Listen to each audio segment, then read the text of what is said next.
we keep finding ways that we're helping partners finding either, balance in their life or focus or purpose. Practices that are going to help improve your project management skills or your finances. We're here to talk about setting long-term goals and then how to achieve them. Increasing your quality, therefore becoming the best place in town to work. Welcome to Academy Live.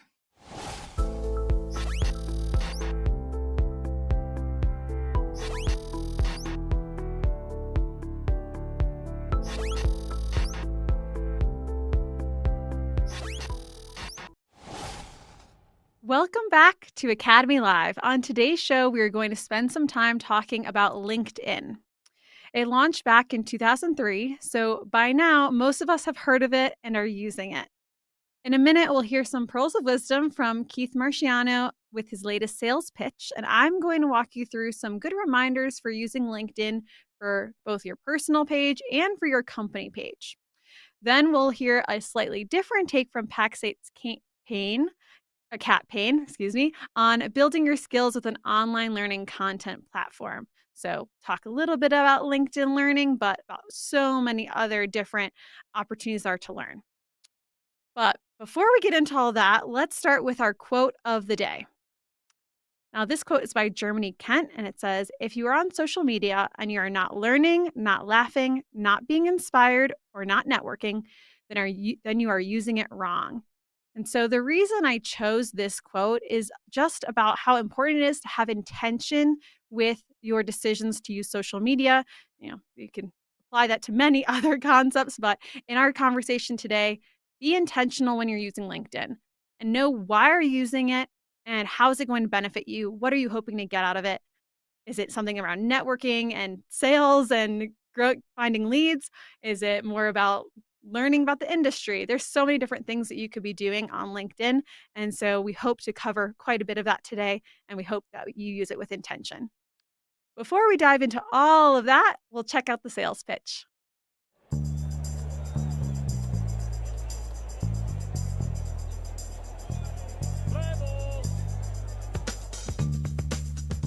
I love that today's Academy Live is about LinkedIn.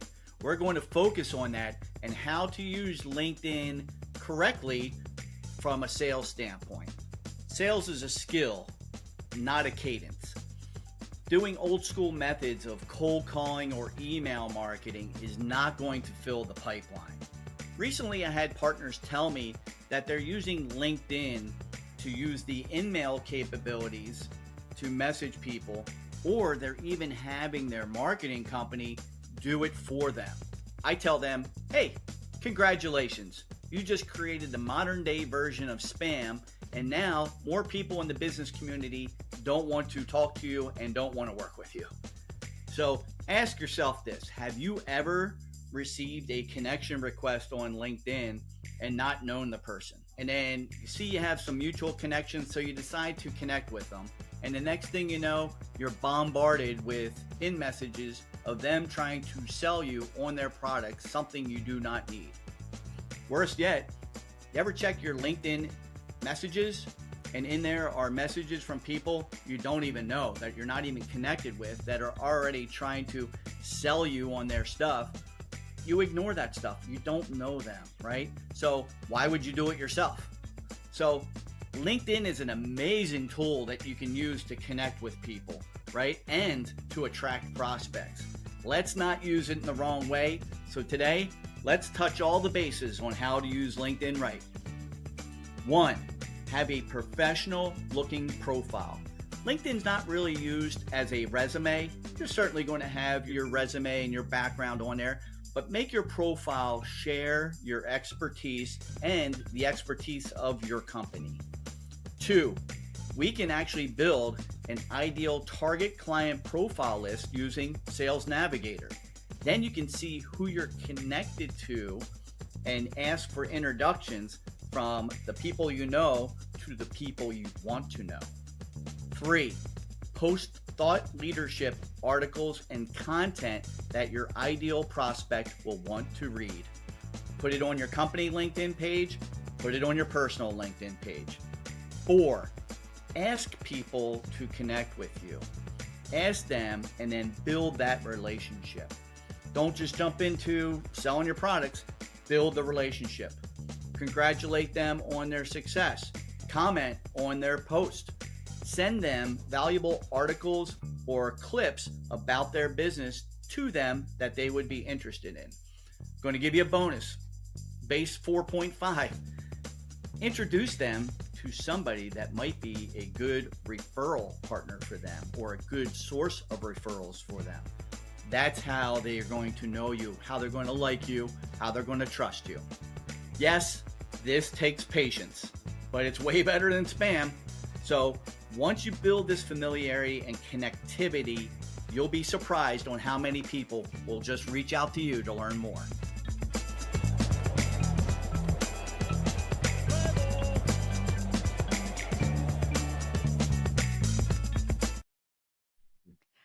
That was so great. Rex, what did you think? He mentioned in there you can use the Sales Navigator to build your ideal client profile. And once you find somebody, you look who you might be connected to, and then you ask that person to make that warm introduction. I think that's probably one of the most important things that he said in there is when you want to get introduced to somebody and somebody can make the warm introduction. Wow. Talk about ability to get a meeting. It's huge. And it sounds obvious, but when you just let off even the first base of, or even before that, just like spamming people, there are ways to do it wrong. I'm not saying that I've done that wrong maybe many years ago. Okay, I have, but I mean, that's a common mistake. And I love that he kind of calls that out that, be thoughtful about this. How would you act? I'm not going to respond well to, these solicitations that are unknown. So why think that that's going to work for you or do it? So that awareness, I think, is great. And it ties to, Bessie, I like your quote setting the show up. I think that was kind of spot on. I think there's so many opportunities of benefits of things like LinkedIn and social media, but just being aware and thoughtful in how we do that to make it positive. What about you, Bessie? Yeah, I mean, I was thinking the same thing around, I get those spam in mail all the time on LinkedIn, and I'm just like, how did they even find me? I don't want to I'm not going to do another graduate program. Sometimes I'm like, why are they trying to get me to come and buy this or sign up for this when I don't want to do that at all? Take those personally. Go back to school, you idiot. Yeah, like, And I can't wait to I say hate it when I get the message, when I get the request and you look at it and you're like, I don't know, yeah. Especially if it says like sales or marketing in their title, right? And then you say, well, they maybe are in the industry, so you click accept, and then bing, here's the message. I'm like, block, delete, disconnect. I'm out. So frustrating. I know. But I'm looking Chris? forward to hearing more. And Bessie, there you talk about the positive things. I think in context, it is very useful to learn, what are the mistakes we made? Like I think, Rex, sometimes those connections that don't lead to something that aren't really cultivated, that are kind of not done with the right purpose or reason. Go back to start with why, our values. I'll throw that up anytime I can, but with the right intent, I think, behind it, and I think myself, like, just doing that or just making contact points because this is what I need to do, but not having the right intent or purpose behind it. But I'm looking forward to hear you talking a lot more today, Bessie, and kind of this topic about what are ways we can do and leverage it right. Because, Rex, you've got a pretty strong following on LinkedIn, right? That took a little bit of time to build up, didn't it? Yeah, like I didn't know what it was 20 years ago, but I got connected and just been kind of building that following ever since. It's not like Matt Lee following or anything like that, but I think there's around 3,000 connected or following on there. Yeah, that's a lot. Yeah. Chris, I think and it's you just have been going to events and having people get connected or see me speaking at an event or get connected from places I've worked. I'm a social person. I'm an extrovert for sure. So it doesn't seem to be that hard. And I learned how to use the app on your phone where you kind of go in your profile and it brings up a QR code and then other people just have to scan it. It's super easy. Mm-hmm. Makes it easy to find. I know I always, whenever I'm in class for our instructor-led courses, I suggest to partners to share their LinkedIn with one another so they can stay connected that way too, Mhm. from meeting each other in class. So definitely a benefit from instructor-led And courses. something else that I found very helpful personally is reviewing my contacts over time and, just going in, looking at it, remembering where I connected with the person, and just reaching out randomly. Hey, haven't talked to you in a while. How things going? Just wanted to say hi. I remember, we talked about X, or we discussed Y, or we met at this thing, and just being able to stay connected. Um, even just here and there with individuals, to me, has been very, very powerful. It's a lot of fun when I've gotten responses back to, oh, I was just thinking about you the other day, or I ran into this, and so to me, it's a great vehicle to have some personal connections with some of those members that I'm connected to on LinkedIn. So I found that very, very powerful. So Definitely. A little bit of this thing about social media that would kind of bum me out was I was sort of the birthday guy. Like I made it a point to learn people's birthdays and put them in my calendar so that I would get, mm, the Outlook reminders. So my calendar is full of all these birthdays that I used to be the one that said happy birthday, but now they get a million of them from all their friends on Facebook. And so it was sort of building my personal brand, was that I was the birthday guy, but yeah, lost it. yeah, social media's changed that. So I got to ask, how do you feel knowing that LinkedIn is 21 years old? I feel like I need a drink. Right? It's legal now. I Hey, have a that's what we 21-year-old son, and I think about all the things in his life and that all the things he's gone through, and I just think, wow, like all those things that he's gone through to become the man he is, like LinkedIn, did the same journey. It's like, oh my gosh. and just a couple of things real quick to throw at you. LinkedIn has 1 billion members around the world. And according to Pew Research, 30% of US adults report using LinkedIn. That to me is phenomenal. It's pretty staggering. But Bessie, I want to turn it over to you and get started because I know you have some slides and information to Yeah. share with us. Yeah, let's take a look at those slides. So, today we're going to be talking about why use LinkedIn. We're going to be talking about creating a personal page, a company page, how you can utilize LinkedIn for engagement and growth of your network. And then we'll talk about what to post because sometimes that can get people really tripped up. We'll talk about some different templates and ideas that you can use when you're thinking about how should I build my following? How should I build that growth? And we'll talk a little bit more about what Keith was talking about with Sales Navigator and that sort of topic around using LinkedIn for sales. So, I want to start off by saying LinkedIn is a really, really, really tiny part of digital marketing. So, if you see our little wedge here of digital marketing, there are so many different elements of things that you can include in digital marketing. And one piece of that is social media, and then one even smaller piece of that is LinkedIn. So that's something to consider when you're looking at your digital marketing plan. It may have multiple elements, but I want to highlight today, let's take a look at the next slide, that when you are trying to do all of these different elements of digital marketing and you're putting your energy into all different things, you might not have a strategy around it. That doesn't always equal the same amount of success as if you really put a lot of strategy and thought into one element. Like, for example, today we're going to be talking about putting that energy and focus into LinkedIn to give you those greater results that you're looking for. So, why use LinkedIn? I want to bring back Chris and Rex into this conversation. So I know you both use LinkedIn. Rex, can start with you. Why do you use LinkedIn? Well, it's the business Facebook, right? Like I'm the social person, and if you look at my personal Facebook, again, it's close to that 2,000 followers or something like that.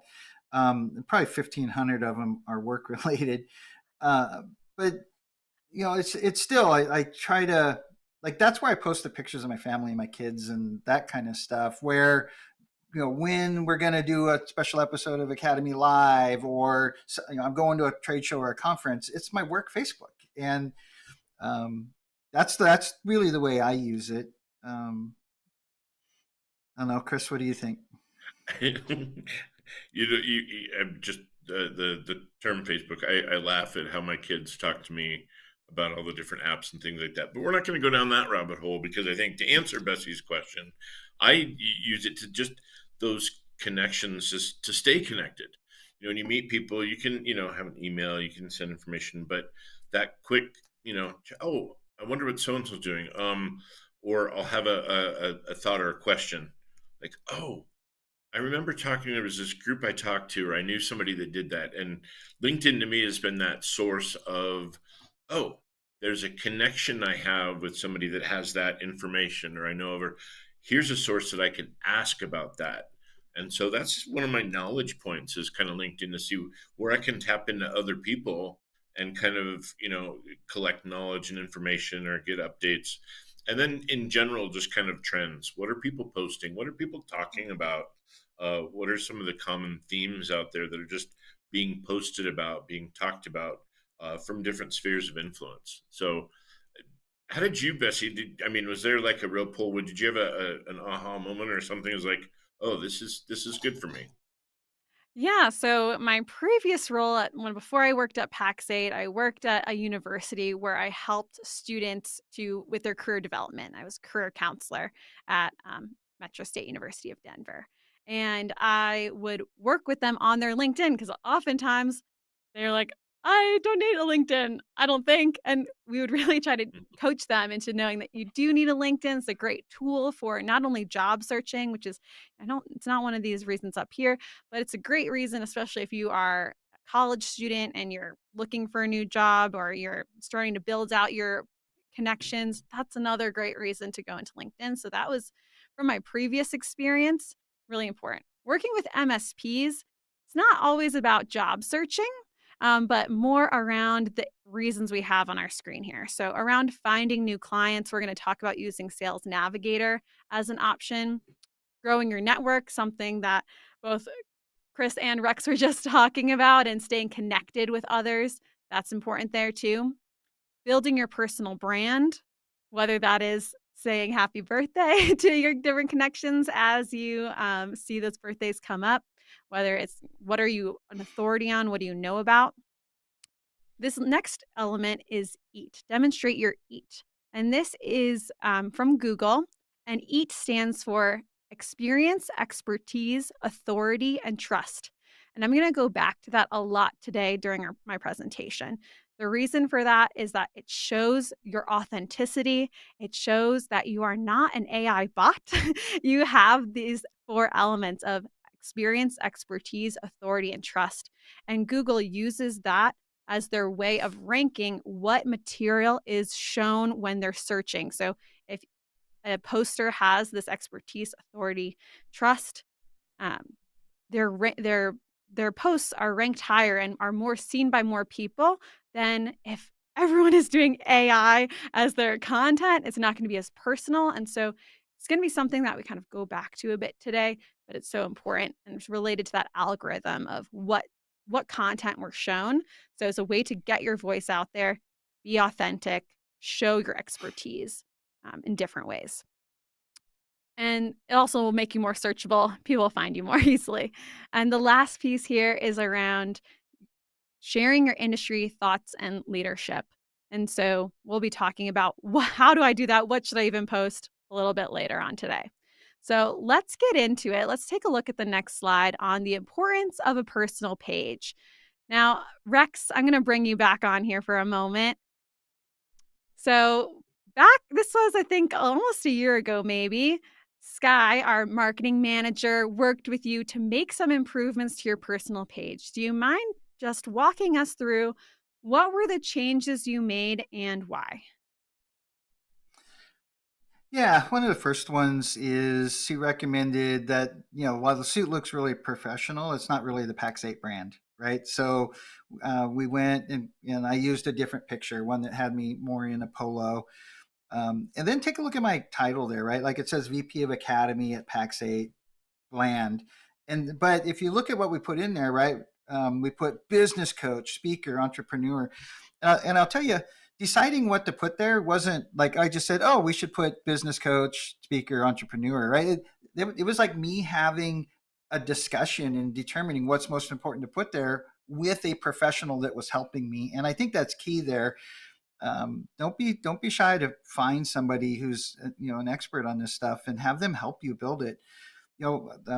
I love the picture of me and my wife at the beach, but because I need to think about this more as my work Facebook, right? We decided to go ahead and use some of the Pax8 branding in there. So definitely a few key changes. I think we're going to talk about some of the other changes on in the slide here in a minute, but I definitely feel that my work brand, the Rex Frank work brand, is way better represented in the way that a professional helped me change it too. Perfect. Yeah, I just want to add a few more things there. That was a perfect explanation of the reasons that we made those changes because this element, your picture, your banner photo, and your header are the first thing that anyone sees when they come to your LinkedIn personal page. And so that's why it's so important that you think really hard about, just like Rex said, around what is my work brand and how is that different than maybe my personal brand? How do I want to present myself? How do I want to work, potential clients or existing clients? And how do I know that they know a little bit about me from a snap judgment? And so one thing to add there too, your profile picture. We want your personality to shine through. And just as Rex said, how does it represent you? And how does is it aligning with your brand? I think the picture on the left, Rex, is more from when you were the CEO of C-level operations. You had this is the image that you're showing. And so that's something for the different folks in the audience to think about. Is it making sure, you're avoiding certain things with your profile picture always, like no sunglasses, make sure that it's a professional photo, those type of elements. But, we want it, that people make a snap judgment. And so make sure that your profile picture reflects that. Your banner photo as well, if you have something work related you want to put there, or think about how do you work with others. I know I worked with James Levine on this presentation a few months ago, and he was saying that his banner photo is of a workroom because he wants to show that he's collaborative, he's at a boardroom meeting, he's working with others. That's how he likes to work. And so that's how he likes to have his banner photo. So things to think about there. And then your headline, as we say on the slide, it's more than just your job title. You want to be really clear about what you do and explain who you do it for. So those are some things to think about. And your headline is also searchable. So make sure you're using terms that prospective clients would be looking for. So for example, if you're an MSP and you're like, okay, someone might be searching computer support in Atlanta. You might want to include something like that in your title because it'll show up more quickly when someone is searching. So think about who your target profile is of your target client and include that in the header if that makes sense. And that's, again, your intention to use your LinkedIn page for that. Let's take a look at the next slide here. So moving on, we're going to be moving kind of down the page of your personal LinkedIn page. So the next section would be your About section. This is a chance to tell your story. So it says summary, but it's really your story. It's not just listing your skills, and you're explaining what those skills are and why they matter. Another thing to note with LinkedIn is that LinkedIn only shows the first 3 lines of your About section. So it's important to have a hook there. So that way someone wants to click and say, oh, I want to keep reading and find out what else this person is all about. You can share your mission, your expertise, your accomplishments. You can also give a call to action if you want them to reach out to you or you want the reader to read something that you wrote. You can have something like that on your page as well. And so a lot of this goes back to that EAT model, your expertise, authority, and trust. Experience, expertise, authority, and trust. That's an amazing opportunity for you to share more about yourself. And so part of that, Keith was talking about this a little bit in his sales pitch, is about building the relationship.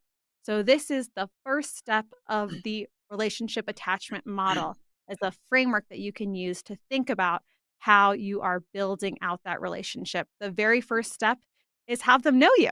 And so this is a great opportunity for someone that doesn't know you to get to know you. So make sure it's personal, that you're sharing your personality and your experience this way. Through that, they can learn to trust you by what you post. And so this is just a few of those steps on the way to build that like, know, and trust relationship with your clients or with your colleagues, anyone that is in your work sphere.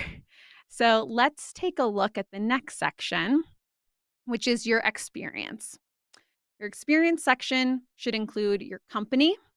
It should include your title. And in this section, you're going to want to keep your title standard. Unlike the headline, which you can add all those different pieces about, oh, I'm also a coach and I'm an investor, and with all the different pieces that you have, this is where you're going to keep your title pretty standard of what is it? What do you do? Your description. Now, this, if you're looking at my personal LinkedIn page right now, this is where I'm going to say, do as I say, not as I do, where you don't want to just copy and paste from your resume. You want to give your profile visitors a taste of your value, tease out your expertise, and you're highlighting those key moments. And so, again, prove that experience, expertise, authority, and trust here as well. How relative is your experience? Can people relate to you? Think about those as well. You want to really highlight the key points and what matters to the person that you want to be reading your page. So some more things to think about. Information. So this is, again, at the very bottom of the page. It's going to have your education. You want to list relevant skills. Think, again, we all have so many skills and you can really build up those skills. So think about what's most relevant to what you do now and that you want others to know about. So you might need to do some pruning, possibly if needed. And so you can also spotlight the services that you offer for your business. If you have done a speaking engagement, I highly recommend including something like that there. And the last two elements here are so important. That's why I've bolded them. You want to endorse others' skills and ask others to endorse your skills. Similarly, you want to give recommendations and ask others to give you recommendations.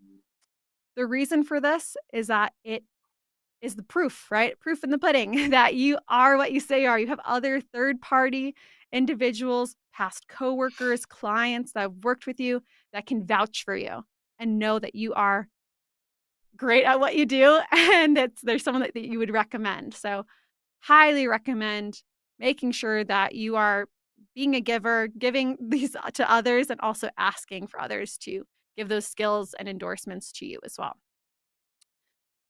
Rex and Chris, I'm going to bring you back in here for a second. Is this something that you've seen in the MSP community? It's something that you would recommend other MSPs do? Just while I grab a drink of water. Yeah, absolutely. One of the things I was going to say is all these sections, I felt like I wanted expertise. I wanted an expert to help me with all of this. What's relevant to say, what's not, and it really, like, having an expert really made a difference in the way my profile looks now than the way it did a year ago. It's probably the first thing I wanted everybody to know. It may sound good to you, but no. Yeah, I appreciate you saying that, Rex. And something too that get that advice. I think, Chris, is this something that is ever talked about in peer groups? It's as we get to know each other, particularly when new groups form, this is one of the things that comes up a lot is, what's your website? What's your LinkedIn? Let's exchange. Let's connect via LinkedIn to each other. But absolutely, I think that everyone should really, if a business or professional, personal, professional, and career development should have something there. And again, Bessie, I like you acknowledge, as I say, not as I do. I'm probably not as astute at keeping up as I should be. But what I love about what you presented was practical examples. Eat. Yeah, I relate to anything with food, but I mean that EEAT, that's a great practical thing. Thinking about brand, thinking about being giving. Not just asking for things. on LinkedIn, but being able to give knowledge, experience, wisdom, expertise, you're, sharing things about what you've done and what you've learned is really powerful. I've learned a lot from LinkedIn, just from others, and just learning what they're posting, what their experience was, articles that they've shared, alerts, notifications, new trends, new things coming out. It's been really powerful. So I think what you shared was very, very practical. And Rex, I have to ask this: how many times over the last 10 years would I have seen you in a shirt, in a coat and tie at a presentation or at an event? Um, I started wearing it when they started putting me on the big stages at IT Nation. But the Hmm. thing was, I felt awkward. It didn't feel like me, and I got away from it. So maybe 4. Right. Yeah. And that's, I love just showing the change, the little changes you made, how far it went. And when you stop and think about it, a coat and tie, that's not a bad decision. That's not a bad look. But the disconnect to me, like if I saw that initially, it was like, yeah, okay, it's Rex. He looks good. He's dressed up, But the reality was, it to me didn't connect me to you because I knew you as, Polo. You always look nice, but you were All of that. way Yeah. more, yeah. So those are huge little, things that someone can take a little bit of time and get a huge impact on their presence online just by making those, connecting a few of those dots. So I love that. Um, and Rex, what were some of the other aha moments? I know you talked to Sky, and I think it's a great suggestion. Talk to somebody that really knows or shows experiences. But was there anything that was like surprising? Like, oh, I never saw it that way, or didn't think about that. I think the putting the speaker, entrepreneur, business coach stuff in the Oh title, yeah. like that's not what the little field on the screen said title. It didn't say title and other stuff that people might find important, right? So, being a rule follower, I was like, why would you put other stuff there? But this guy's like, no, let me show you a few others, and I was like, oh, Yeah, Yeah, kind of and eye I think opening. that's a great transition because I'm going to show a few more examples from others in the industry that we can take a look at as well. And let's go back, if that's okay, to the presentation. So one last piece on that last slide was just make sure to create a unique LinkedIn URL. If you don't, LinkedIn will just put a bunch of letters and numbers after your name. Shorten it to be your name. That makes it so much easier for someone to find you. And if you're sharing out your LinkedIn with someone, it's just going to be linkedin.com/Bessie Nolan or whatever it might be. So taking a look now at the company page. So that was your personal page. You also, if you are a business owner, want to give time and attention to your company page. The most important piece of real estate on the web for your business is going to be your website. That'll be the most important. Your LinkedIn page is going to come in a close second. And you really want to connect your LinkedIn page to your company page or to your web page and your web page to your company page on LinkedIn. And sometimes it's hard to get people to your website. Maybe they're going to find you on LinkedIn first, and then you want to send them to your website that way. Just think of it as a secondary website and link them together. So taking a look here at the important elements to consider, pretty similar to your personal page. You want to have a logo, have a cover image, banner. It's a way to build your brand. I put Pax8 here as an example. We have the space theme. We've got our cloud. Those are some elements of our brand that are always consistent there. So think about that. What is that for your business? And put it there. You in your about section, this is another opportunity for someone who's searching, need computer help in wherever you might be, or look, network something, think about what are the keywords for your business that you want to include. Have something related to your origin story or your mission, your values. Make sure you explain what your company does, though. That's going to be the key element there for the overview in that about section. And again, you're going to have to link to your website, so make sure you do that there. Similarly here, and you're remember, going to invite connect.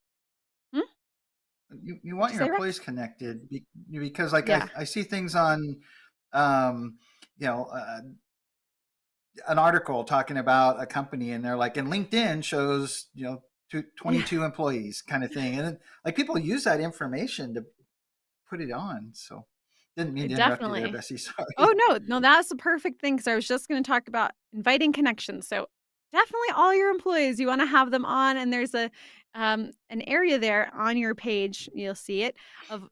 For me, it's my company because that's Pax8, but it would be for if your employees are on there, they could say, they want to work there. They're linking to there. That way, someone's finding out about, oh, my tech. This is the tech that came to on my on-site. They could find them. It's validated that they work at this company. It's just another way to add that in. It's so important to add your employees and invite your connections, your clients, your prospects. In some of our sales courses that we have, we suggest, encourage, whenever you're meeting with someone, even if it's for a 5-minute meeting, ask to see if you can connect with them on LinkedIn. That way, if you ever in the future, someone who knows them, you can talk to them about that connection. As Keith was saying in the sales pitch, you can stay connected. LinkedIn will show you, oh, okay, this is a second-degree connection.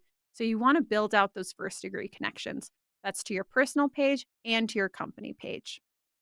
Let's take a look at the next slide, Willis. Wait, on the company page, I yeah. just want to share something real quick. When I sold C-Level to Pax8, the company page was one of the assets included in the valuation discussion. And it was really weird as part of, closing the transaction, handing over the admin credentials to C-Level's company page on LinkedIn. It never registered for me that was part of the brand that was being acquired, right? So it's an asset. Mm-hmm. Yeah, a tangible asset for the value of your business. And so I love that because it shows, put energy into it. Again, like remember that slide that we had at the very beginning, put energy into it to have more success instead of kind of doing a little bit all around. So really encourage you, treat your company page like a second website. It's that important. Now kind of moving into the engagement piece. Now I'm on LinkedIn, I have my page, I have my company page. How do I engage? How can I make the most of this experience on LinkedIn? There's a few things you can do. The first thing is take a look at industry experts, leaders, and companies that you already work with or you want to work with. And I have a few ideas here. Read them, like them, share, repost, attend events. But the biggest thing you want to do is really be proactive in your engagement. So add to the discussion, add value.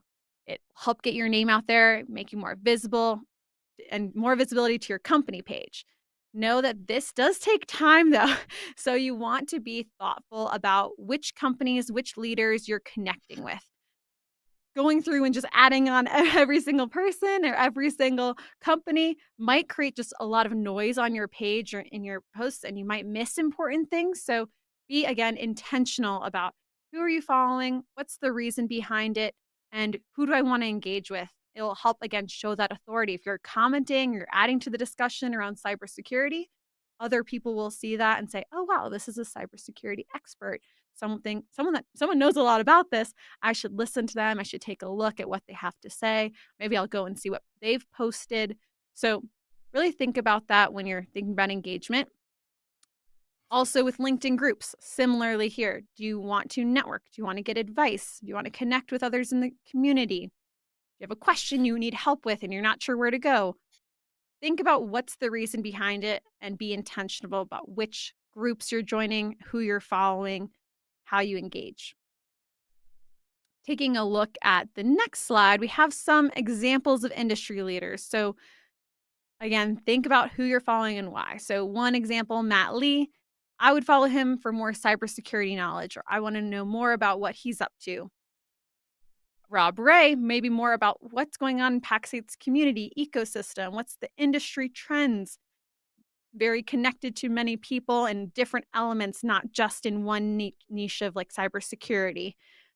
Following someone else for the tools aspect.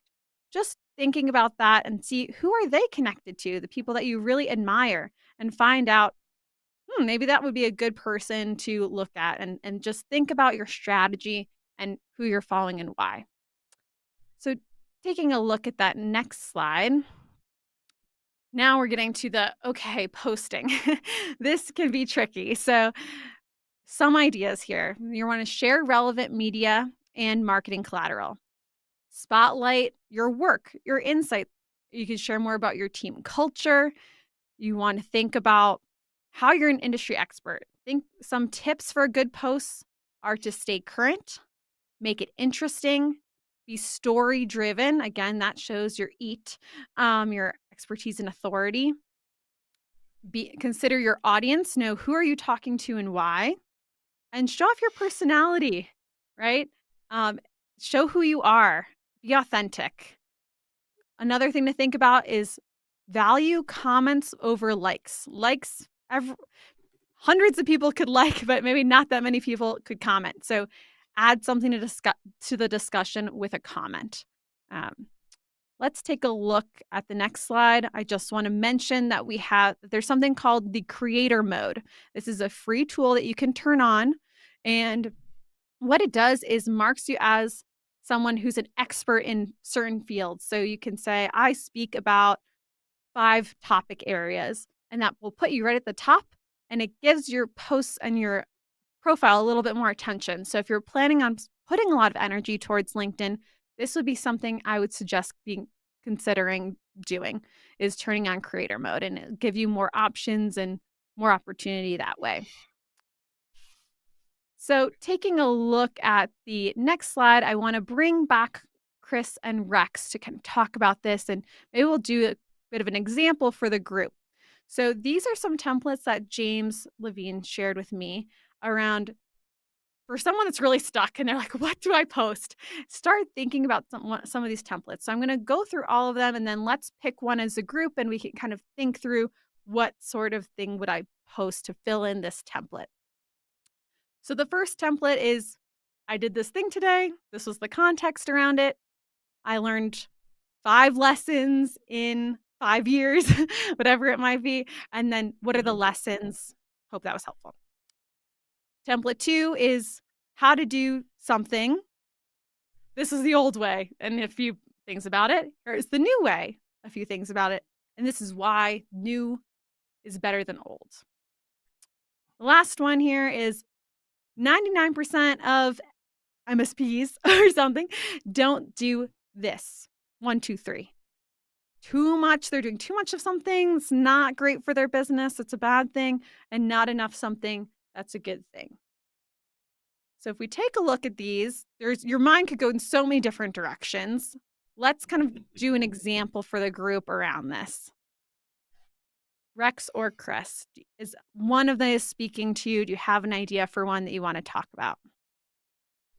So, Rex, I'll let you think. You can top this, but I was thinking of the second one. I was thinking a great conversation last night with Michael Kachik-Escalera, who's a Pax8 peer friend.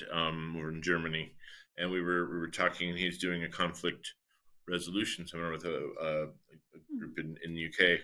And we were going through the material and the content, and he posted about this, and I loved it. But it was this whole thing about phrasing things, how to respond to stress or pressure, responding to somebody, and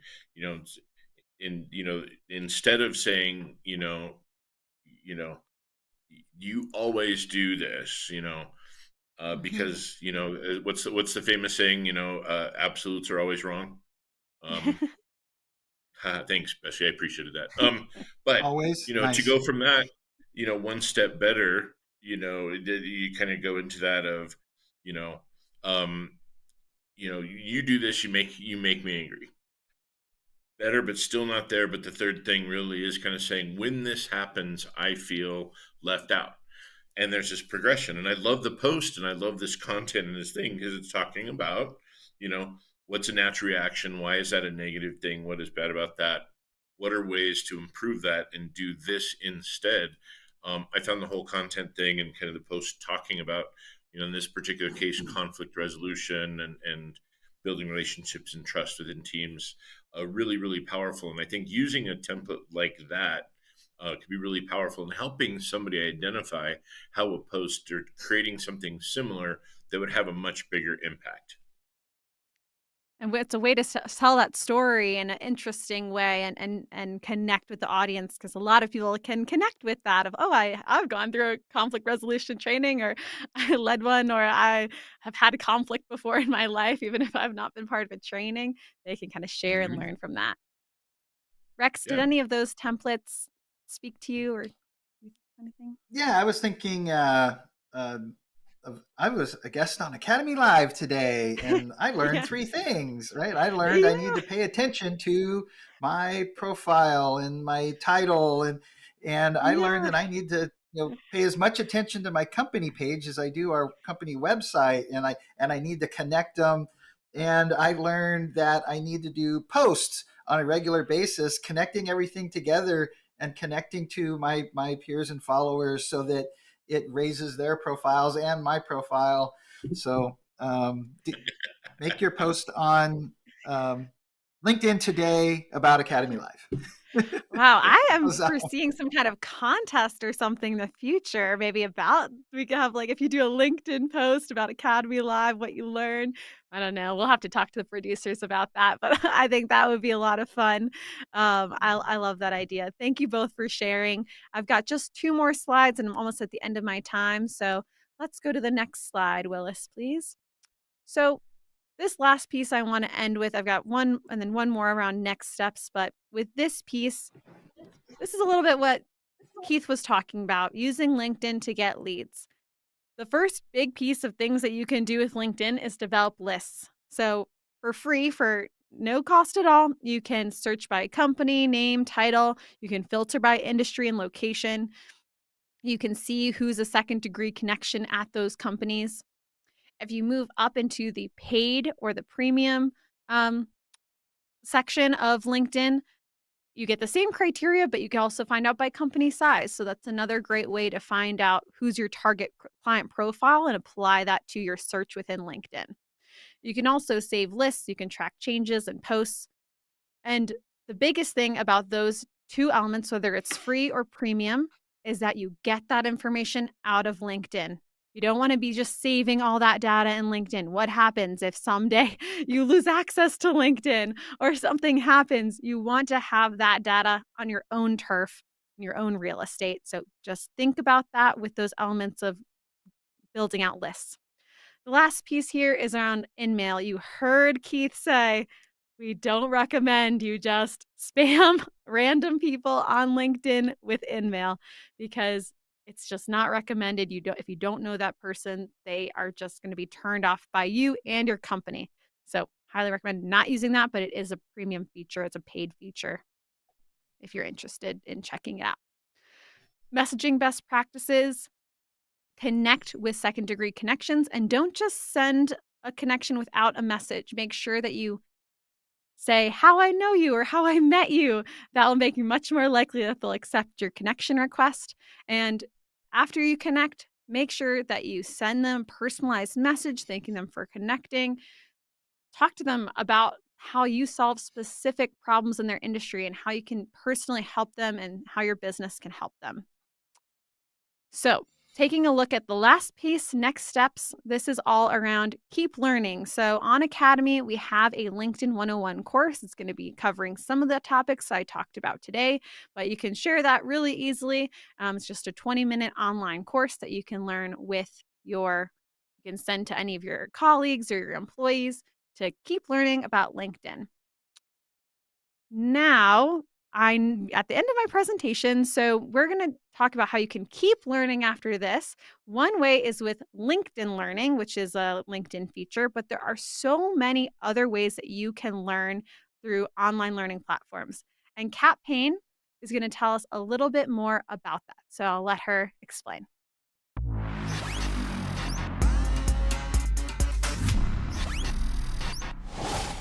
Hi, I am Kat Payne, and I am the Vice President of Learning and Development here at Pax8. And I spend a lot of time thinking about learning and growing not just my skills, but the skills of all of our employees here at Pax8.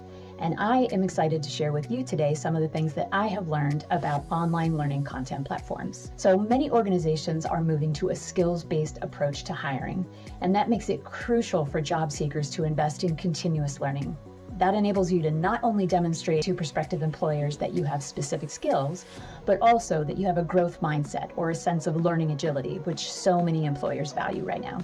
Now, there are lots of learning content platforms out there, so how do you choose the one that's right for you? First, it's important to understand the difference between a content provider and a content marketplace. Content providers typically create or commission their own content, and that means that the quality of the content is typically higher overall. And it's typically more consistent, but the library may be a bit smaller as a result. Now, content marketplaces, on the other hand, include not only commissioned content, but they also rely on user-generated content as well. And that means that a content marketplace is likely to have a wider range of topics and content to choose from, and that content may be more affordable, but the format or the quality may not always be consistent. So with a marketplace, you just need to be more careful to ensure that you're selecting the content that meets your needs or that prospective employers are going to value. Next, think about what you want to learn. Most learning content platforms will offer asynchronous or self-paced learning, usually in the form of video learning. But if you're looking for more interaction or feedback from a facilitator, some platforms do offer those options, and some don't. So be sure to check before you commit. Some also prioritize providing practice exercises and projects, but there can be a lot of variation in what that looks like. So be sure to understand what each platform offers and how that lines up with what you need to build the skills that you're looking to build. Now, finally, understand what you want to learn and how a specific learning platform may support your needs. For example, most content platforms cater to general learning needs. So if you're looking to expand your general skill set in some more common areas, such as project management or leadership, or some trending skills like generative AI, then most of the big platforms should at least have something useful for you. And most of them will even provide certification prep or actual certifications in some of these areas. The few of my favorite general content providers are LinkedIn Learning, Coursera, or Skillsoft. And if a content marketplace sounds like a better fit for you, some of the top ones out there are Udemy or Udacity. But if you're looking to build a more specialized skill set, then you may want to look at a more specialized platform. For example, if you want to build your skills in coding or software engineering, a platform like Pluralsight or Code Academy may be a good platform for you to explore. They specialize in learning around topics like software development or machine learning, and they often have a great sandbox environment where you can practice the skills that you're looking to build. For more creative fields, like graphic design, you might look at a platform like Skillshare, because that's their focus area. And for product marketing, I recommend that you check out a platform like Reforge. Investing in building your skills through the right learning content platform is a strategic move to stay ahead in this ever-evolving job market. There are so many learning content providers to choose from, so the important takeaway here is that different learning content platforms do different things. So know how you want to learn, know what you want to learn, and do your research. And I am confident that you can find a learning platform that's going to support your needs. A bonus tip for you is that if you're still not sure which one is the right one for you, most of them offer either trial subscriptions or they let you try a course or two for free. So be sure to check that out before you commit.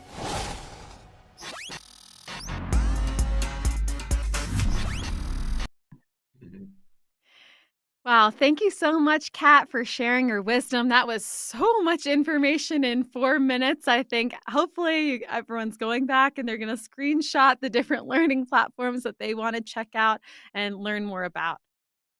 Chris, have you used any of these learning platforms before? Can you share any of your experience with continuing to Yeah, learn? I've been really excited about LinkedIn Learning recently. I think that as a platform we kind of have adopted here, I think that I've gotten a lot into it. I've gotten a lot out of it, really gotten into it, just to be clear. Um, you know, just it's funny, like, and random topics too. I think about professionally. We talked about with I was talking about with Michael in conflict resolution, and leadership, and there's all these professional development skills, and then there's things very tactical, very technical. Excel. I can't tell you how much I've learned in creating dashboards and numbers and things like that, and just having that available right there to search a topic. I'm having this challenge.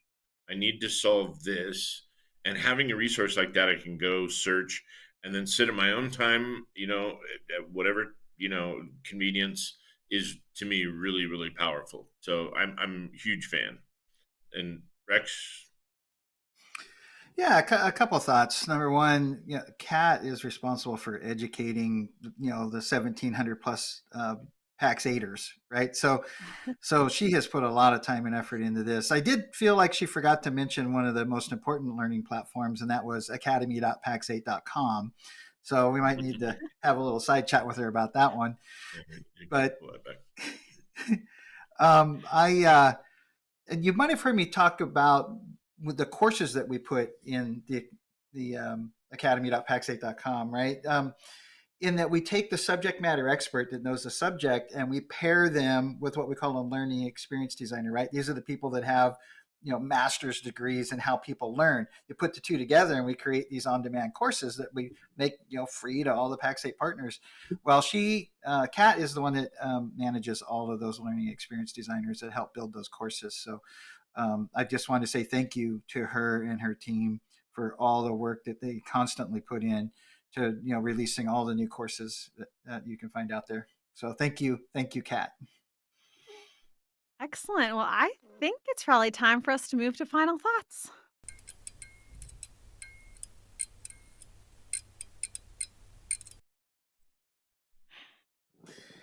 Bessie, I want to start with you. We're mixing it up. I'm gonna have to go back to me again at the end, but that's okay. Yeah. I mean, I loved sharing some knowledge and expertise on today's show about LinkedIn. As I mentioned, my experience before I joined Pax8 had a really different focus than what it is now. And I love that I'm just learning so much more about what LinkedIn can do for sales, how it can help you grow your network, be a thought leader. In addition to my background knowledge on finding jobs, I forgot to mention that I found this job on LinkedIn. When my initial job for Pax8, I applied from LinkedIn. So highly recommend using that if you're posting jobs or if you're applying to jobs. Take a look at that too, in addition to everything we talked about today. I will say I don't remember hosting a YouTube show in your job description. So thank you for the other duties as required. Little piece Their there. duties that was the small print. I think it was like a 2-point font or something. Unimportant. No, Bessie, your knowledge that you're sharing with the community about how to leverage LinkedIn today has been second to none. So thank you for that. And I hope everybody goes and spends a little time polishing up their profiles. Chris, what do you got? Yeah, I think I'm laughing, thinking somebody may or may not hypothetically looked at your LinkedIn profile while evaluating an application for a said job description. But I don't know. We can neither confirm nor deny that taking place. It did. But I hope that if people are watching, my favorite thing about this is that there are very actionable items to take. Very simple, practical, high return on investment activities that spend a little bit of time and focus to have an impact on your profile, your business profile, and your page through your LinkedIn. So thank you for providing that. Well done. Yes, and thank you to everyone that kind of helped contribute to this knowledge. Sky Kurz, James Levine, shout out to you. Thank you so much for all your help in building this out. I want to just thank everyone so much for watching. Hope you got a lot out of today's show. Be sure to check us out next week. We're going to have Chuck Rich and Stephanie Heflin on to talk about Autotask and ConnectWise. So there'll be a lot of PSA specific conversations going on. So make sure to tune in. You can check us out every Tuesday at 2 p.m. Mountain Time or on demand always. Make sure you like this video and subscribe so you never miss one of our shows. Rex, want to close us out? Yeah, with the next week's discussion, I think we're talking about managing your sales opportunities in your PSA. So that's why we brought them on. And I just wanted to give a shout out to Adam Hanneman. He's been a bit of our own peer group facilitator, manager, leader that has been. He made a commitment at the beginning of the year to post something on LinkedIn every week, and he's done some very professionally produced videos on his own. And I'm hoping that we can all take a cue from that and think about doing our own posts. So think about what you're going to do differently starting tomorrow.